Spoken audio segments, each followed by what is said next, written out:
What's up guys, Downshift Vinci here. Bago ko simulan ng vlog na to, gusto ko munang humingi ng tulong sa inyo. Unfortunately, yung aking page na nasa Blue App is hindi ko na ma-access. Kasi yung personal account ko na kung saan na-connect yung page ko is na-disable sa Blue App. Kaya wala akong choice kundi gumawa ng panibagong page. Kaya kung maaari lang, paki-follow yung bago kong page na nandyan sa description box yung link. Malaking tulong yan para sa akin kasi literally back to zero ako. So yun lang, maraming salamat sa pagkinig. At eto na yung vlog. What's up guys, Downshift Vinci here. Quick vlog lang tayo. May gusto lang ako i-share sa inyo. Last time, di ko alam kung napanood nyo na sa Facebook page ko. Meron ako in-upload dun na video na naputulan ako ng top box bracket. Dito rin ako sa part na yon ng Cavite, dito sa open canal. Flashback. So guys, meron tayong hindi magandang pangyayari dito. Kung mapapansin nyo, di ba may mga vlog ako, may mga video ako dati na may tinutulungan ako na about sa top box, etc. Didn't expect na pati rin pala ako makakaranas nun. Kasi yung bracket natin ngayon, hindi ko lang alam kung kita. Ayan guys, putol. Ayun, no? Ang galaw oh. Napansin ko siya dito sa may open canal na gumagalaw-galaw yung top box ko. Kasi nung nakahinto ko, pansin ko gumigewang-gewang yung likod. Pagtingin ko sa side mirror, yun pala, yung top box ko, ano na, loose na or putol na. Good thing, meron tayong tali dito.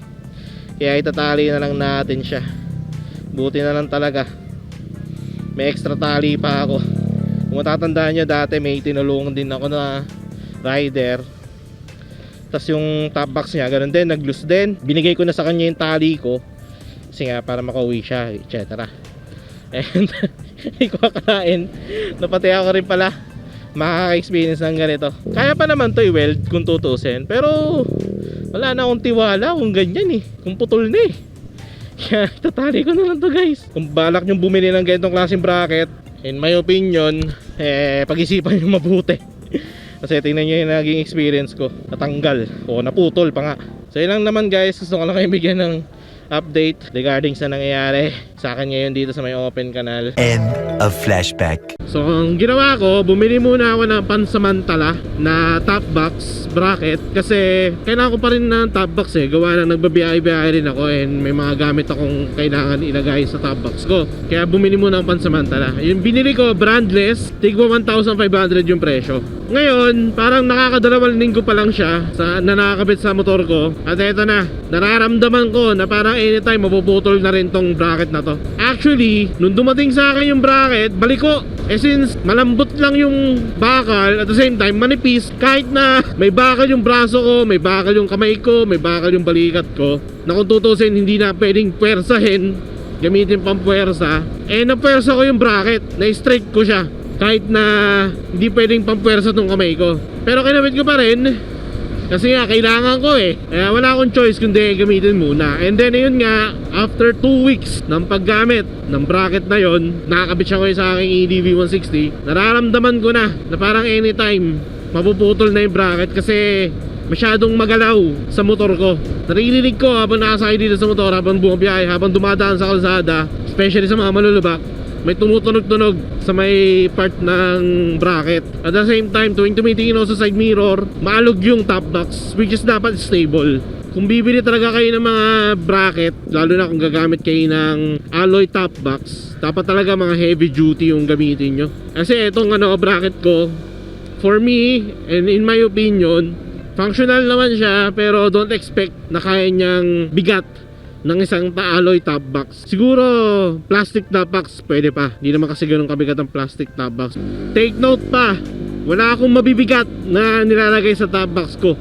Puro damit lang, hindi umaabot ng 4 kilos din.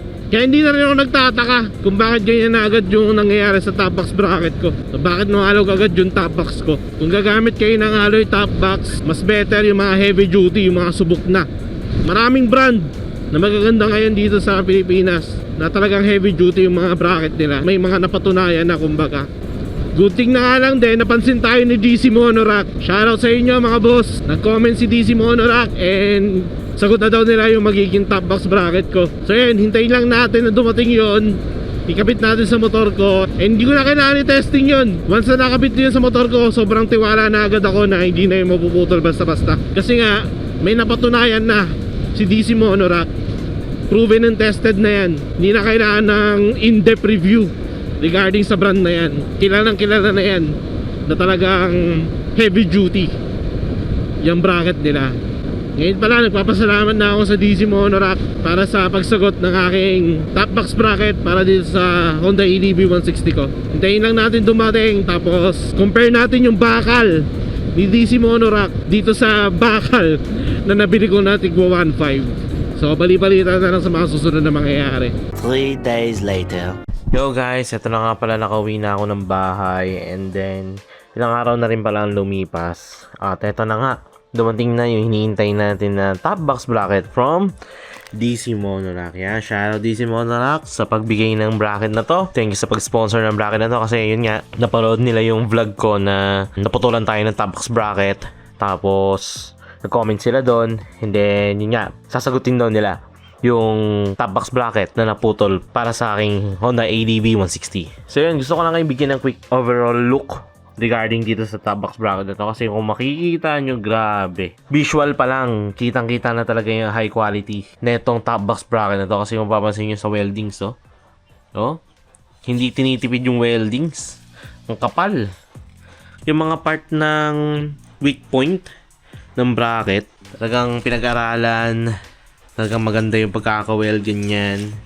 Then eto pa, ayan, eto, ayun o, ewan ko lang kung nakikita nyo medyo madilim lang pero ayan, ang ganda ng pagkaka-weld sa bakal. Kasi speaking of bakal, ang kapal ng bakal, high quality yung ginamit na material dito sa bracket na to. Ikakabit lang natin to sa ating Honda EDV, tapos i-compare natin yung bracket na gamit ko ngayon dito sa top box bracket mula sa DC Monorack. So yun guys, natanggal na natin yung top box bracket na nakalagay sa aking ADV 160. And ayan yung bakal niya.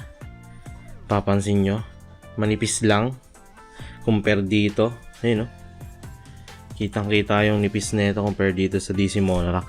Tapos yun nga, nung nakuha ko tong top box bracket na to, nung dumating dito sa bahay, balik ko or nakabent yung bracket kasi yun nga, napakanipis lang siya. Ito yun, itong part ko bumalik ko, in-straight ko na lang to para lang umakma dun sa motor ko. Pero kung tutusin, balik ko yan nung dumating kasi ayun, ang lambot. Tingnan nyo, nabebend ko agad diba? Nabebend ko agad, ayan kitang kita kung gaano kalambot ayan na siya. So kaya yun diba? Unlike dito sa DC Monorack na kahit pwersahin ko hindi siya basta-basta nabibend o nade-deform. Pero ito, tingnan nyo. Kaya mangyayari dito sa ano na to, sa top box bracket na to, baka i-donate ko na lang to sa nagbabakal. Kasi nga hindi ko rin pwede ipamigay kung kani-kanino kasi unsafe yung ganitong klaseng top box bracket na prone sa putol kung ganyang kalambot. So yun, kakabit lang natin tong top box bracket from DC Monorack. And then tingnan natin kung ano magiging resulta sa motor ko. So ito na guys, nakabit na natin yung DC Monorack na bracket. Napakadali na ikabit kasi yun nga, 4 na bolt lang ang paglalagyan nyo. Tapos ayun na, nakabit na natin siya. Kasi yun ang ganda ng pagkakahubog Tapos kahit nagalaw-galawin natin, hindi siya maalog. Isa pang gusto ko dito, pakikita nyo, eto, ayan, di ba, pansin nyo, di ba, may mga uka-uka na, natanggal na, kasi yung dati kong bracket, tumatama yung upuan ko dito, sa part na to, pero with this DC Monorack, papansin nyo, walang sabit, ayos, angas, talagang, accurate yung position niya, para sa Honda ADV 160. So, yan ating bagong DC Monorack bracket. And thank you very much DC Monorack para sa tiwala and pag-sponsor nitong top box bracket na to. So, yan. Kampante na akong dumaan sa mga lubak. Kampante na rin akong dumaan kung saan pang kasi ng kalsada kasi alam ko na hindi mapuputol tong top box bracket na to. At the same time, lifetime warranty ang DC Monorack. So, yun yung maganda sa kanila. Isa pa sa maganda sa kanila, meron siyang warranty. And then, yun nga, papasalamat ako sa DC Monorack para sa pag-sponsor na itong Honda ADB 160 top box bracket. So yun, dito ko tatapusin ang vlog. Maraming salamat sa pag-note, sa pag-like, sa pag-share. Maraming salamat sa pag-comment. You all know the drill. Ride safe. Peace out.